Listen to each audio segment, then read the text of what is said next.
On a avec nous M. Serge Monard. Bonjour, Serge.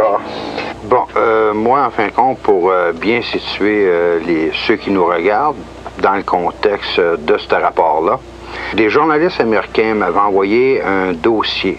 C'était le programme du ministère de la Justice des États-Unis et du ministère de la Défense concernant l'établissement des camps de concentration.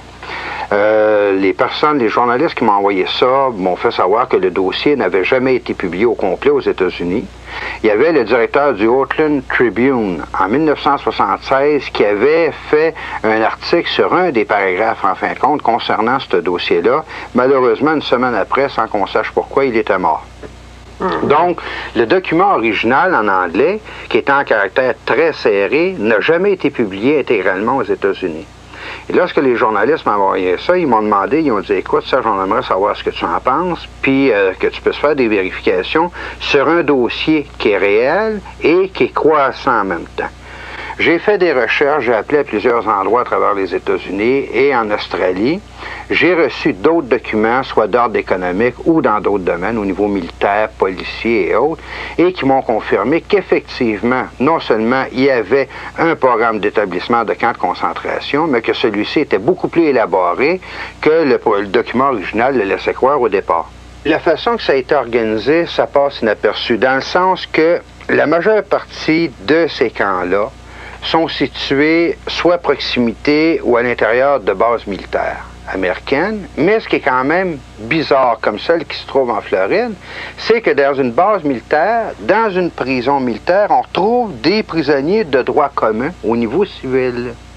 Et après avoir fait des recherches dans différents camps, y compris en Alaska, on a fini par découvrir qu'on maintenait un nombre très limité de prisonniers civils pour tenir les camps en activité, mais que certains de ces camps-là pouvaient contenir jusqu'à 100 000 prisonniers et plus à l'heure actuelle.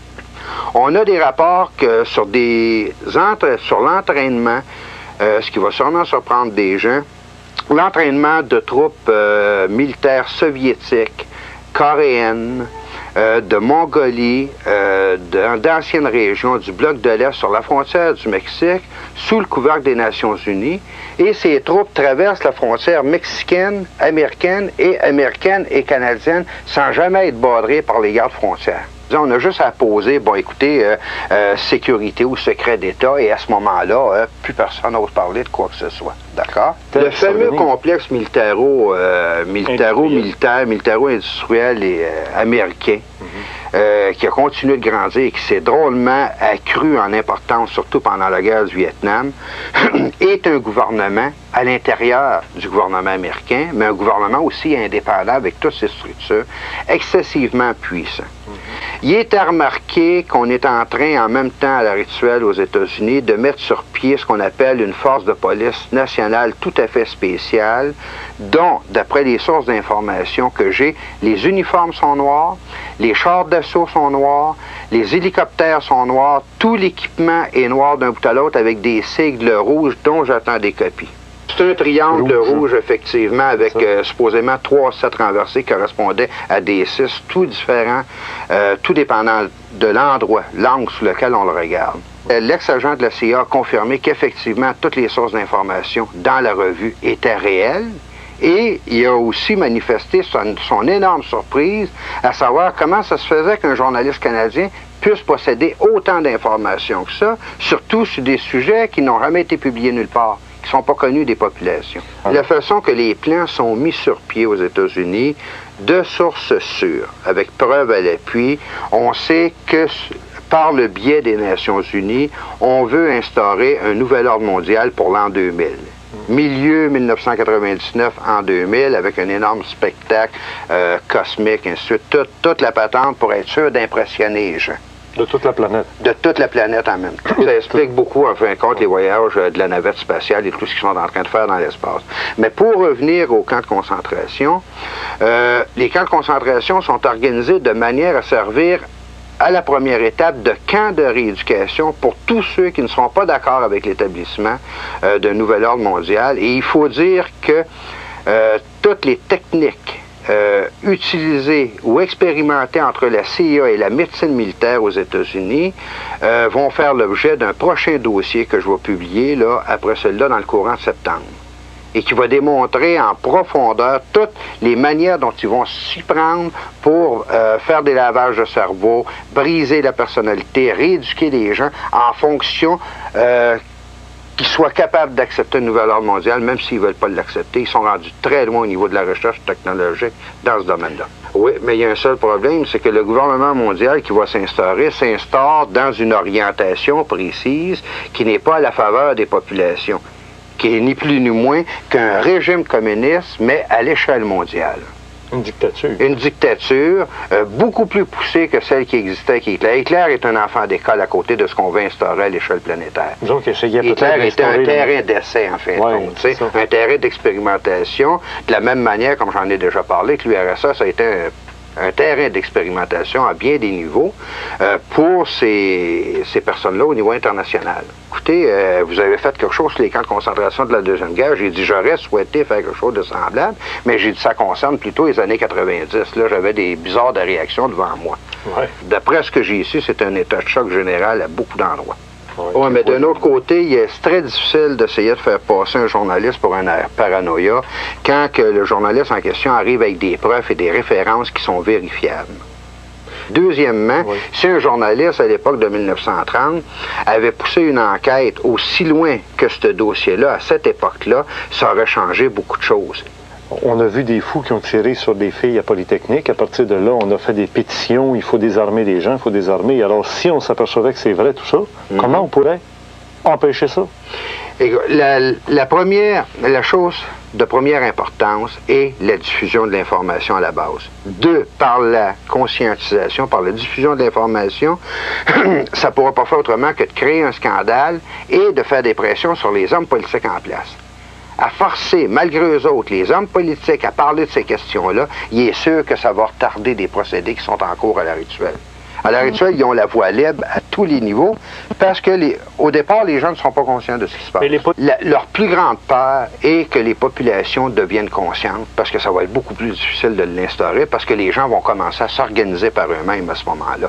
On a dérégionalisé sur toute la planète et on a juste à regarder les cartes, en fait, compte géographiques de 1930 au niveau agricole et les cartes géographiques au niveau agricole de 1990 pour se rendre compte de quelle manière on s'y est pris au niveau planétaire pour ramasser les gens au niveau des villes. Leur enlever tout moyen d'indépendance. D'autonomie. D'autonomie, d'indépendance. Le premier but du gouvernement mondial, soit en désarmant les gens, soit en les ramassant à l'intérieur des villes, c'est de les rendre dépendants, absolument. Il n'y a rien de pire pour eux autres que des personnes qui sont autonomes et qui sont capables de se débrouiller par eux-mêmes.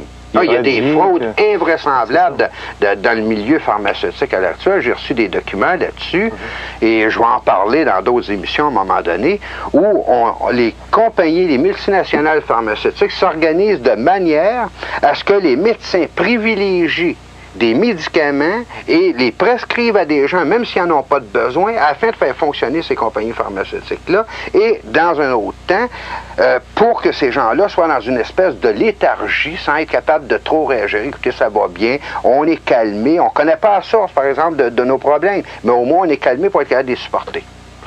Non, mais personne non plus aime se faire conduire ou se faire diriger contre leur volonté. Et c'est ce qu'on est en train d'instaurer à l'heure actuelle. Je vais te dire une chose après des documents que j'ai reçus dernièrement.